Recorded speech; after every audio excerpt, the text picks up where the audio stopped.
Okay, what I got here is I got a shooter, and what he's doing is he's behind cover, and he's got three enemies. Okay, now these three enemies are armed, and they're all facing this direction. So what I'm going to do is I'm going to give you an example of what I see in the shooting sports that's wrong. And what's wrong is the fact that you have to simulate your shooting as close to reality as possible. And one of the realities we know is that if you can drop the blood pressure of the heart, which is about 4 to 5 inches across, depending on the person, if you can drop that blood pressure, the likelihood of that person stopping faster is a lot better. And of course, a lot of you are going to say spine and artery support around the heart, and I understand that. But today in shooting sports, they have 8-inch targets, okay? And I think that 8 inches is too big. I think it should be a lot smaller. And the reason for that is because if you're going to pat yourself on the back because of your speed and the first threat is not down, then it makes no sense. The training is useless. So I'm going to demonstrate that for you right now. Okay, we all know that if you have three armed people, we all know that you want to slice the pie. You never want to come out in the open. Now, all of you know Jerry McCulloch. He's a very fast shooter. But you have to understand something. Even though he's a very fast shooter, if you gave all these guys low ready with a rifle or a handgun, it only takes a half a second from low ready to shoot at somebody. So even though he's fast, I'm not criticizing him. I'm saying that if you got three guys that are shooting fast, but not as fast as Jerry, one of them could hit him. So it's not this fantasy like people think where you're just out in the open and you're going to go boom, boom, boom, boom, boom, boom. And I want to explain that concept, that it isn't that simple.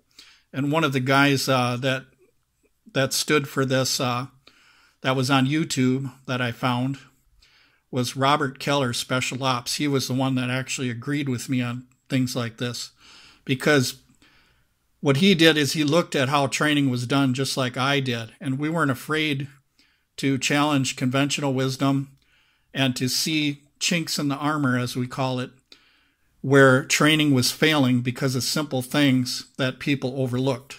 So what I'm going to show you here is this guy's got a handgun. Let's say that they're not rifles, and these are real enemies, okay? When you're slicing the pie and you shoot this guy, let's say that you have a 9mm and you're going to pop him with, let's say, 2 rounds. Now, it's debatable on how many rounds you're going to put in the heart, but let's just go off a 2-shot standard. So I just placed 2 shots into his heart, and I know that the threat has dropped and he's down. Now, I've confirmed my kill. Now I can go to the second one. Now I can go to the third one. Okay? Now the other thing we have to look at here is let's look at doing it the wrong way. One of the wrong way to do this would be just coming out in the open and just going blam, blam, blam, blam, blam, blam. That's the wrong way to train. You want to use your cover. 70% of police officers lose their lives because they don't stay in the pocket and use cover. And even though the stats for police are different than private citizens, they come very close when it comes to cover, because that can be proven in a lot of cases that people usually get killed because they're too amped up and they come out of cover too quickly and just go blazing away. Or they don't have cover and they don't seek cover. They don't try to shoot a little bit and then get to cover. Okay? So we're going to do it the wrong way now. Now, let's pretend this is an IDPA match or pistol match or some kind of thing. Now, here we got our center of mass, okay? And we know that the heart is here. Let's say that this guy, this first guy, we're going to pop him a couple times, okay? And look what happened. But here's what happens in the sports. Rather than finish this guy off, what's going to happen is he's going to go right to the second guy. Now, the first guy, his blood pressure has not dropped. So what he's going to do is he's going to shoot back at you and kill you while you're trying to go after the second guy. So that's why I'm saying that I'm not criticizing guys' speed in the shooting sports and that they're poor shots and they're not accurate and stuff like that, but I'm saying there's a lot of loose standards and stuff on shooting sports. The standards just aren't high enough based on reality. In reality, everybody knows that a human heart exists, a brain exists, a spine, and stuff like that. And we know that we want to drop that blood pressure in a blood-bearing organ as fast as we can so that that oxygen can't get to the brain. Now, I'm not bashing Taran Tactical, but this is what it's going to look like. All right, if you're at Taran Tactical, you're going to have something like this. Now, what I'm going to do is I'm going to make these guys real, like they all have guns and they're going to shoot back. Okay, Taran Tactical. And I'm not criticizing them. I realize that they're good shots and they probably would seek cover the right way in a real situation. But I'm just saying that if you keep doing training certain ways, you're going to teach people the wrong thing that are new, that are watching. So here's what happens, okay? You might have a little piece of cover, but you're going to come out and you're going to go bang, bang, bang, bang, bang, bang, bang, bang. But in reality, what's going to happen is the same thing I told you, is if you're not getting good shot placement and the blood pressure is not dropping in that person, and you can't verify that the threat is down, here's actually what it's going to look like. Now, all these guys, let's say that they're all low ready, or maybe some of them have a holstered firearm or whatever, but each of these guys have a certain draw time, and each of these guys have a low ready time that they can hit the target accurately at close range. So you come out like this, and these guys are blazing. All the guns are blazing. You go down. And yeah, you might get lucky. You might hit one of these guys. But hey, if these other guys are still shooting at you, it's not going to do you any good. So my belief is that there's way too many targets being used these days, and way too little cover, and way too much coming out of cover too quickly. And what they want to tell us is they want to tell us, well, you have to induce stress, because if you make stress, then when you're in a real gunfight, then you're gonna do it just like you did on at the meet or whatever. But the thing people have to understand is that your mind too, even though you're under stress and you're running against the clock, that's fine, but you have to do things the right way. You can't just break cover when it's unsafe. You can't just run around the corner and start shooting when you haven't verified that that first target is down over here. Because a lot of these pistol matches can get very, very fast, to the point where a guy can hit 3 of these guys in maybe a second or a second and a half. But my question is, where are the shots going? Are they dropping the blood pressure? Is that guy down? Is he going down? And which brings me back to the point that Robert Keller said. Robert Keller said you can only kill one person at a time. This is all fantasy. And I agree with him. This is all fantasy. He said cover. You need cover. What did Bob Stash say from Chicago Police Department that was in over 14 gunfights? Cover. What did Jim Cirillo say from the stakeout squads in New York City? He said cover. Okay? Now, these guys have been saying this for so long, and nobody gets it. Because what we want to do is we want to pat people on the back and say, woo, look at how fast he can shoot, when a guy comes out and shoots all these targets, okay? And yes, he's fast, but the question is he doing it right, and is it going to give him the proper training he needs? And a lot of times I don't think that that's true. I don't think it's working out too well, because once again, we have way too many targets, okay? People shooting plate racks and all kinds of stuff out here. I know plate racks are fun, and I'm not criticizing that you can never do it. I'm just saying you need to stop using these timers and plate racks sometimes and just grab some cover. And the average defense situation, you're not going to have all these guys, okay? Most situations, you're not going to have all these guys. The private citizen. Now, law enforcement may be different. Army may be different. But at the most, out of 5 or 10,000 cases, there was usually only one person. And more cases than that, then you add like 2 people. So when you look at that, it is possible to defend yourself, taking out one person at a time, slicing the pie. Okay? And the other thing we have to understand is in competition shooting, let's say that somebody can come around the corner and shoot all these guys fast. But like I said, if you shoot these guys fast, are you hitting the heart? Are you dropping the blood pressure? Okay, let's say that you do have all these people, okay? And you come around the corner and you're going to do it the right way. You're going to kind of slice the pie a little bit. Kill one person at a time. Making sure that that target's down first, then going to the next. What we don't understand either is these guys, they're going to be shooting, but they're going to be all over the place. They're going to be running. You know, one guy might run around your cover and get you here. You know, so there's this big fantasy, you know, of just shooting big targets, big 8-inch targets like this and patting yourself on the back, going to the next target.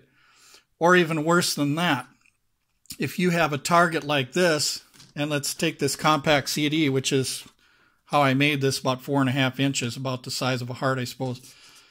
Let's say that this is the guy that's got the hostage. And you shoot the hostage, okay? Instead of the guy that's got the hostage. And then they say, well, we're going to tack on 5 seconds to your time. That's absolutely, totally bogus. I mean, that guy should be disqualified immediately from that competition. Because in real life, if you hit the hostage, you can't take that back. You cannot take that back. So I would think that it'd be better for you to shoot slower. Make sure you take out this guy. And if you take out the hostage, you should be disqualified from that whole entire match. And it's up to you to make sure you know where your pistol's shooting. That's why you shoot groups. That's why you shoot at different distances. You want to know where that bullet is going. But it's just ridiculous, these shooting sports, when you hear about the conditions and the rules and stuff like that, they're very loose on things that in the real world don't make any sense. Like the hostage thing, that doesn't make any sense. Because if you kill the hostage, you should be out of there. You should be thrown out of the competition. The other thing is the targets are too big. Okay, we got 80 inches instead of 4 like the heart. So the targets are too big. Once again, the hostage, you shoot the hostage, you're not out of the competition. It's stupid, it really is. And then the other thing is when they're using too many targets like this, where you'll see a guy, he'll bust out of the cover here. Rather than slicing the pie, he'll just bust right out and go boom, boom, boom, boom, boom, boom, boom. And what that's doing is that's training you to get ambushed. So I'm not saying that you can't run and gun. What I am saying is that there are some times when you need to stay behind cover, where you can't rely on that time ticking. Because right now, somebody with a stopwatch is thinking, I got to run, because you're so amped up. You want to just run out of here, out of cover, and get hit. And that is the stupidest thing you can do. Once again, 70% of people get killed because they don't stay with their cover, because they're too damn amped up and they want to run out like some hero or something like that and start blazing away. And that's just bad training. That is not good training at all. I don't agree with it. As a matter of fact, one of the best guys that I think is a very, very good leader and right shooting is probably Greg Newton from Lion Quest Fitness, if you ever want to check out his channel. And he was really good to Mr. Holster. He lived here in Minnesota, and they both loved revolvers. And you wouldn't believe the hate that they got. And all the trolls that come on saying, you guys are shooting too slow. What would happen, if you guys had 15 or 20 people, you guys would get killed and stuff like that. And they started just harassing these two guys. And these guys had never said anything bad about anybody. But anyway, Greg Newton, the way he shoots and stuff like that, I think that he's really good as far as holding on to the old standards, which is you want to shoot something that's the size of your heart or hand, and you want to make good standards for yourself. You don't want to shoot so fast that you miss the target, but you don't want to shoot slow like bullseye either. So you got to have a balance. And a lot of people, put down bullseye shooters saying that, if they were in a gunfight, they would just shoot slow. That's just not true. There's a lot of bullseye competition guys that shoot slow, but then they also shoot fast too. They might draw from the holster and go and shoot 3 shots real quick at different distances like this. And yeah, they're in a straight line sometimes, but how do you know that they're not practicing cover? How do you know that they're only doing bullseye? You know what I mean? So that's kind of a stupid thing to say. And it's also stupid to say all competition shooters, they're not accurate. They're just shooting these big targets and stuff. Well, that's not true either. There are some competition shooters that are going to go for that kill zone, and they're going to make sure that they set high standards for themselves. Even if the sports let them get away with it, they're still going to go and set high standards for themselves.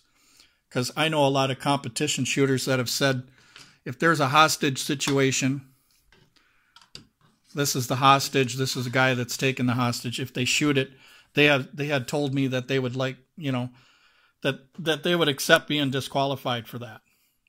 And I agree, because in real life, you can't take that back. If you shoot somebody, you cannot take that back. And there's another thing that some competition shooters, not all of them, but some had mentioned something like this.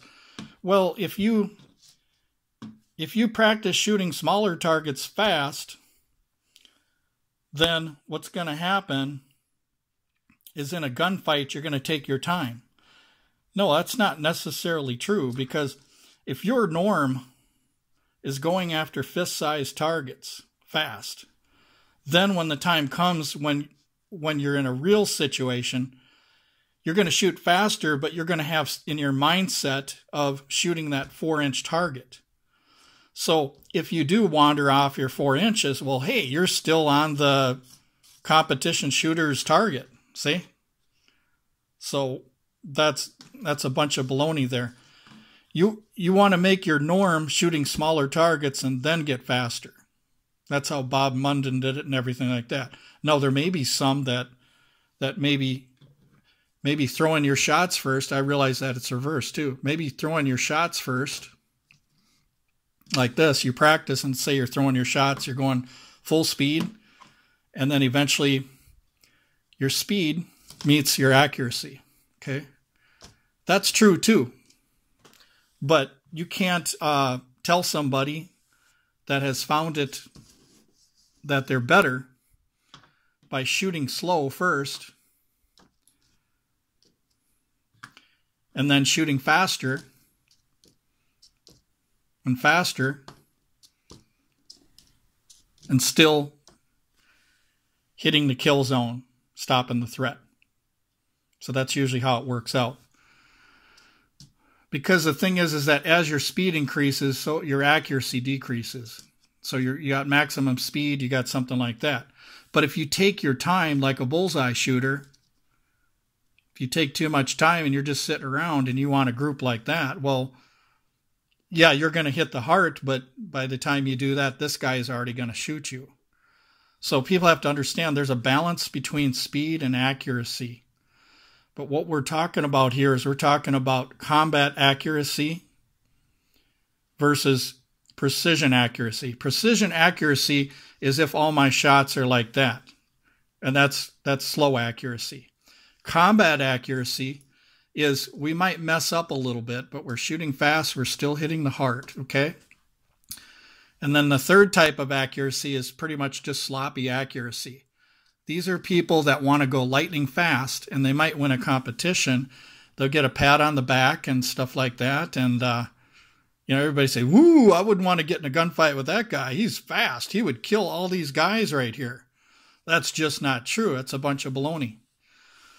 So a lot of people don't listen to the old timers, the old cops and stuff with the 38s and where they knew they only had 5 shots in a revolver and they may have to reload, or even the guys with the dump pouches and stuff like that. Them guys back then, they had to learn how to shoot good because they only had a few shots. And sometimes when you have too much ammo, you take it for granted. It's like having a lot of food at your house. You start taking it for granted and you eat it all, and you find out at your kitchen and your fridge is empty, and all your food is gone. You say, "Hey, I just bought that food like yesterday." Well, it's because you took advantage and you took for granted that you had plenty of food when you really didn't. And that's similar to your ammunition. You never want to take for granted your ammunition because, yes, I've got 17 rounds, okay? But hey, I need to act like I only got 5, like that 5-shot revolver. I need to act like I don't have any ammo or very limited ammo so that I can keep a good mindset, so that I don't waste ammunition, so that I use it to defend my life. You know what I mean? So, and that's the thing people have to understand is when it comes to these shooting sports, nobody is challenging the status quo. Nobody wants to speak out and discuss what they're seeing, because I'm seeing this stuff and I'm saying, well, what right do I have to critique shooting sports and stuff like that? I've done drills.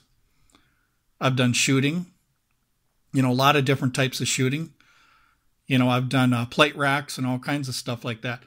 But I started thinking, what right do I have? But then that's how we learn and get better, is we challenge the status quo and we pick out things that we know that are wrong, that maybe some guys that have more experience than us or have been around longer. So this whole idea is just because you're famous and you're known because you started some sports or something like that, and you've been shooting for 30, 40, 50 years like everybody says all the time.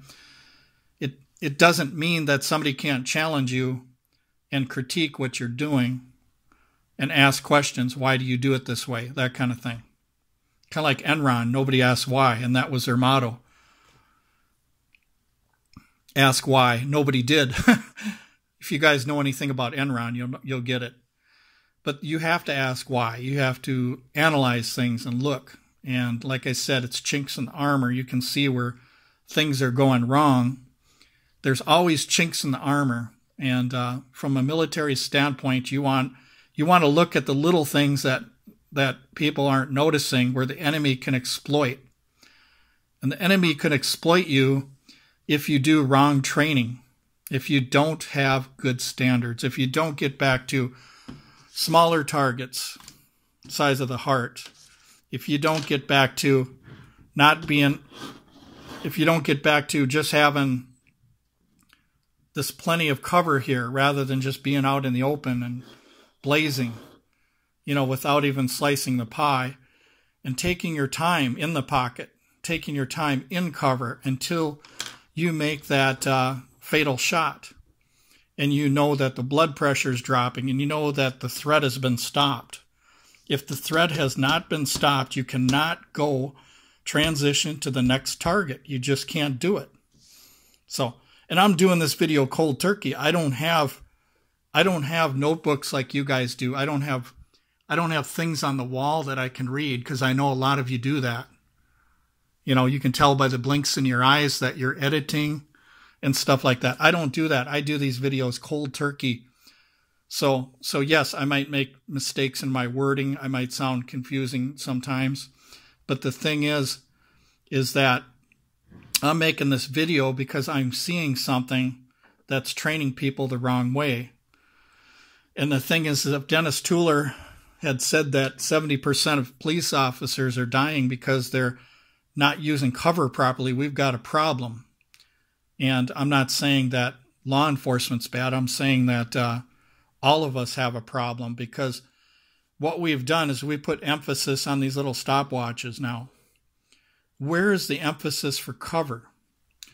Where is the national championship for using cover? You'll never see it. Has any guy ever got patted on the back or awarded a medal because he used cover properly? No. It's all about speed. It's how fast you can go. And I'm not saying speed is wrong. I'm just saying that we put such an emphasis on stopwatches now that it's just getting crazy and out of hand. You know, you can learn your own tempo without a stopwatch. You can drive in traffic in town and out on the highway. You know how fast you're going. You don't always have to look at the gauge.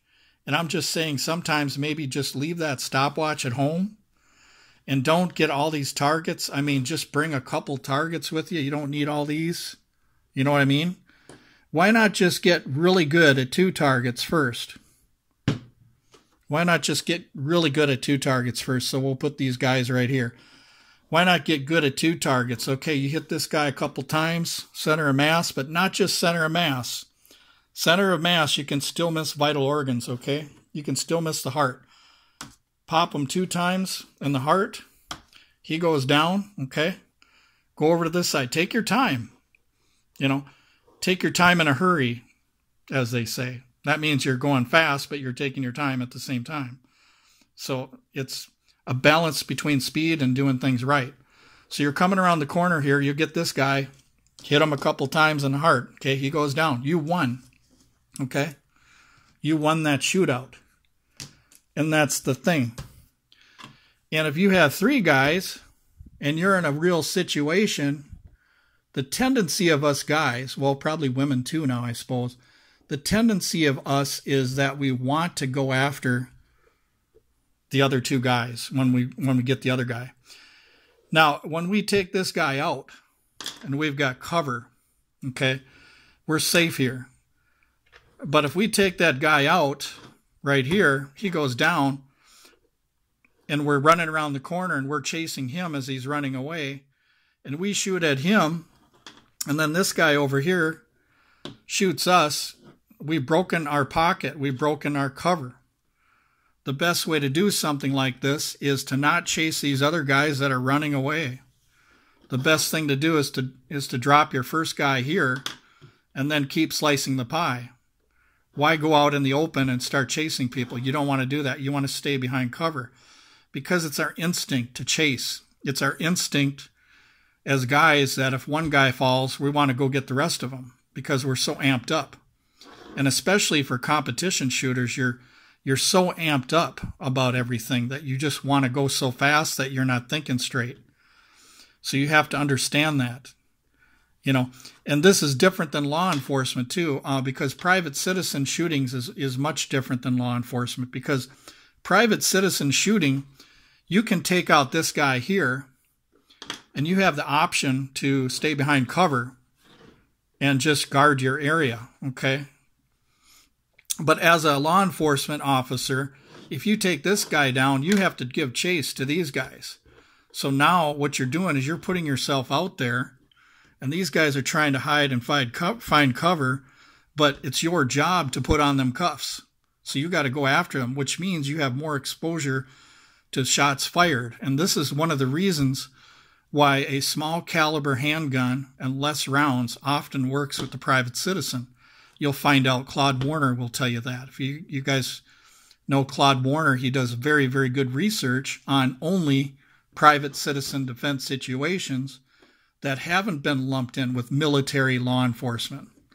Because what the citizen here does is sometimes they model law enforcement and military, and they'll see that law enforcement carries a particular handgun and military carries a certain thing or whatever. And that's okay sometimes, but that doesn't mean that a private citizen with a .380 or something, a little pocket carry gun, that doesn't mean that they're automatically dead, that they're automatically doomed. And that includes a .22, because for as many defense situations with private citizens where you'll find a smaller caliber or a 5-shot revolver not getting the job done, you will find just as many 45s, 40, and all the other calibers, because there are so many variables to a gunfight besides the caliber and the handgun. There are so many variables. Your tactics, how you use cover, situational awareness. If you're not situationally aware and you have a sub-second draw, and these guys are aware and they just shoot you in the back of the head, well, what good is your handgun speed for that? Nothing. Because in Chicago, that's what they'll do. And being that I'm from Chicago, I can testify that that is true, that these guys do not care if you're carrying a handgun, open or concealed carry. They're really not afraid of you. I have to tell you guys that. Listen, these guys will shoot at the police that are armed, okay? They don't care. They will shoot at you. They could care less if you got a concealed carry permit or whatever. So just because you have a gun, just because you have training, doesn't mean that you can just go out there and act like a fool, because you have to have the guts and you have to have situational awareness. Now, there's some places you should not go. You should not be running out to bars and places where you shouldn't be, because you don't want to go with stupid people to stupid places doing stupid things, because then you end up stupid.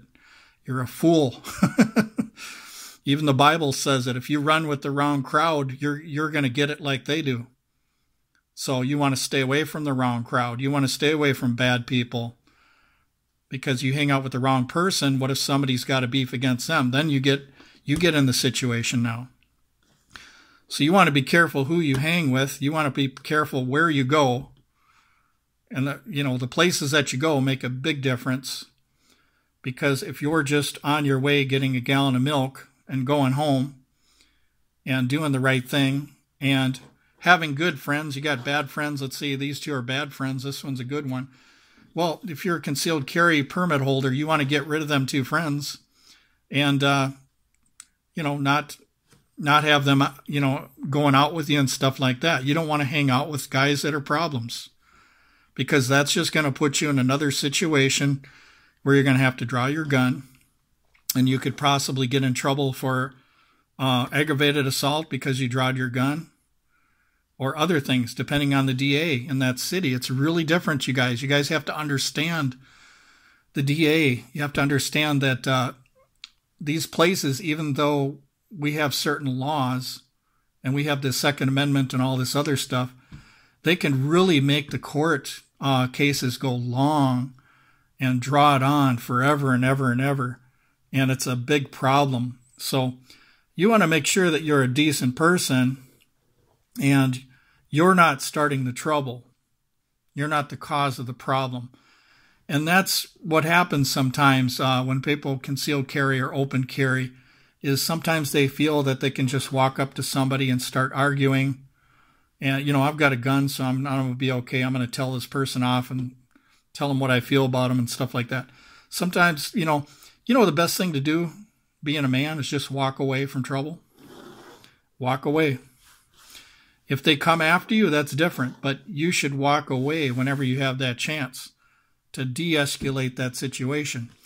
Some people might say, oh, stand your ground. I have a right to be here, that kind of thing. Stand your ground law.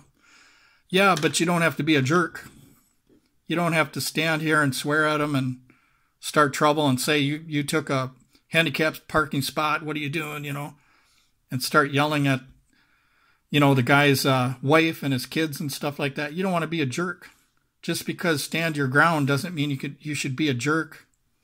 You should avoid them situations. You should stay out of trouble, not be the instigator of the problem. That's why many of these anti-gun people and people that are trying to take away our gun rights, that's why they have so much power, is because they can find situations where we do stupid things like this, and we can't be doing stupid things. We have to be people of good character. So anyway, appreciate you guys listening to my rambling on. But yeah, nobody's perfect, you know. And like I said, I'm doing this video cold turkey, so I didn't plan anything. I don't have a notebook here. I don't have cue cards like you guys do. I don't cheat. I'm a real person. I just go through everything, even if I make a mistake on my video or not. But thanks for watching, guys. Appreciate your time.